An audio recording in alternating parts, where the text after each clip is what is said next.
समृद्ध मॉड्यूल का जो इम्प्लीमेंटेशन हमारे या उपचारात्मक जो शिक्षण चलना है, जिसे हम 100 डेज़ कैंपेनिंग भी कह रहे हैं, उसका क्रियान्वयन हम अपने स्कूल्स में कैसे करें, ये कुछ क्वेश्चंस हैं हमारे अध्यापकों के। उनके सॉल्यूशन हम इस वीडियो में ढूंढने की कोशिश करेंगे।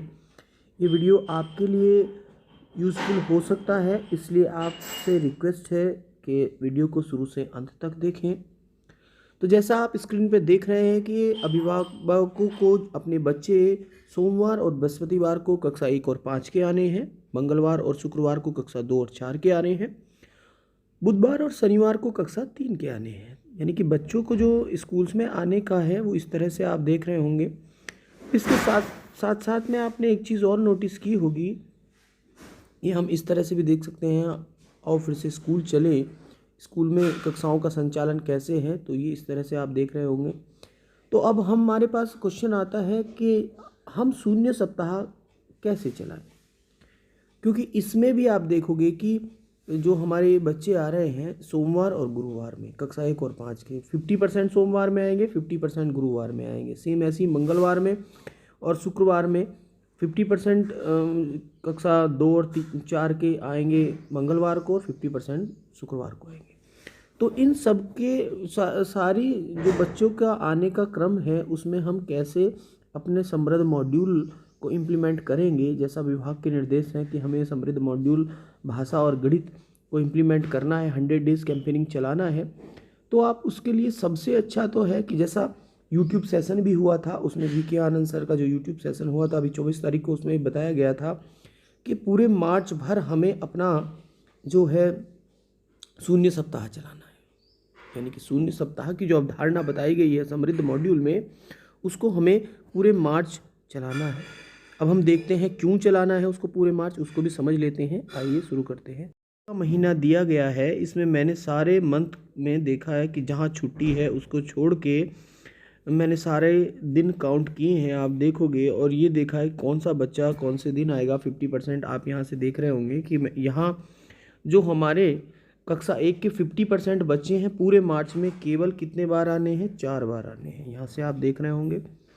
और कक्षा 5 के जो हमारे बच्चे हैं वो कितने बार आने हैं, वो भी 50% कितने बार आने हैं, वो भी 4 बार आने हैं। यहाँ से हम देखेंगे कि 4 बार हमारे पास आने हैं जो 50% है कक्षा 1 के, और 4 ही बार 50% जो कक्षा 5 के हैं।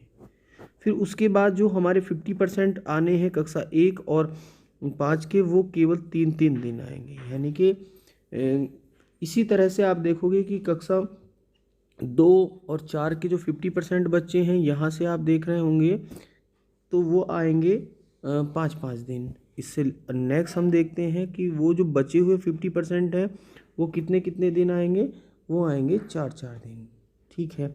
इसी तरह से हमारे पास बचे हैं जो थर्ड वाले बच्चे, वो कितने दिन आएंगे, यानी कि 50% 5 दिन आएंगे, और बाकी बचे हुए 50% कितने दिन आएंगे, 4 दिन आएंगे। तो इस तरह से, क्योंकि आप देख रहे हो सोमवार कितने हैं मार्च में, 4, मंगलवार कितने हैं, 5, बुधवार कितने हैं, 5, और बृहस्पतिवार कितने हैं, 3, शुक्रवार कितने हैं, 4, और शनिवार कितने हैं, 4। तो इस तरह से आप देखोगे कि ये इतने दिन बच्चे हमारे स्कूल्स में आने हैं। और इन दिनों में ही हमें अपना जो समृद्ध मॉड्यूल है उसका हमें 0 सप्ताह चलाना है पूरे मार्च भर।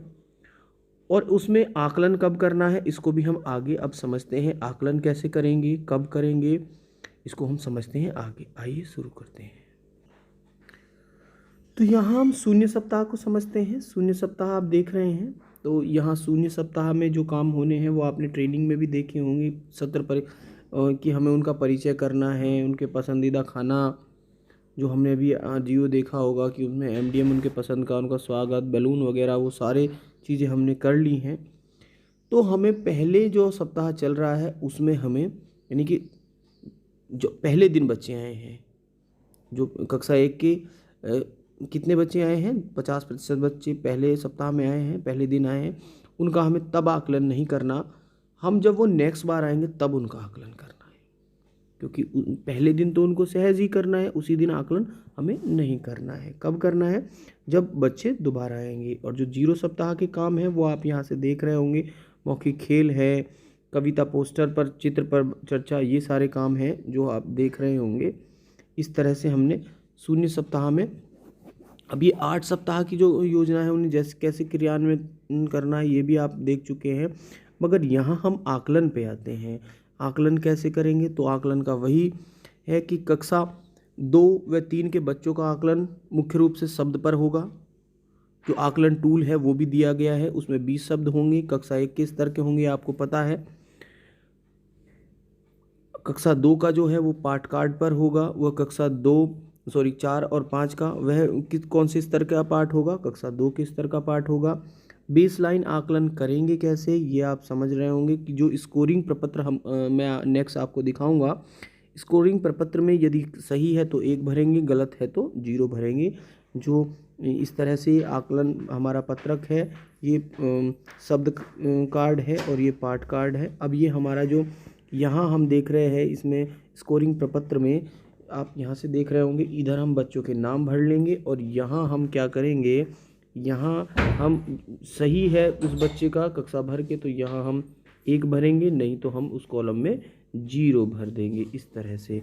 तो ये आप समझ गए होंगे, इस तरह से हमें यहाँ से आकलन करना है।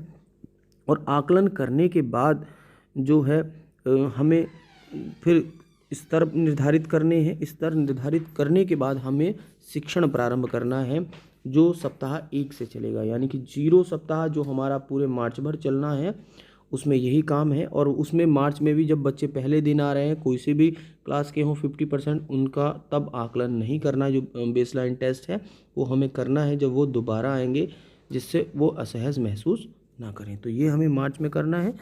यदि आपको वीडियो पसंद आया तो प्लीज़ लाइक और शेयर करें इस वीडियो को, जिससे ज़्यादा से ज़्यादा हमारे अध्यापक इससे लाभान्वित हों। और यदि आपने अभी तक मेरे चैनल को सब्सक्राइब नहीं किया है तो मेरी रिक्वेस्ट है, रेड बटन दबा के सब्सक्राइब करें और बेल आइकन भी दबाएं, जिससे हर वीडियो का नोटिफिकेशन आपके पास तक पहुंच जाए। Thank you for watching this wonderful video.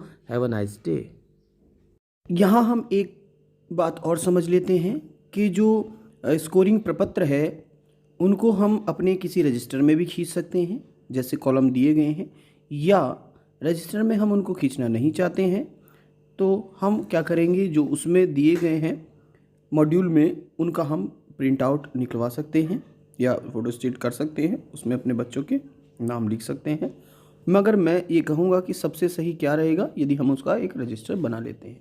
Register नहीं बनाना चाहते हैं तो आप उसका एक फोटोस्टेट करा लें जो उसमें प्रपत्र दिया गया है, और आसानी से उस पर आप स्कोरिंग उनकी करें, आकलन की।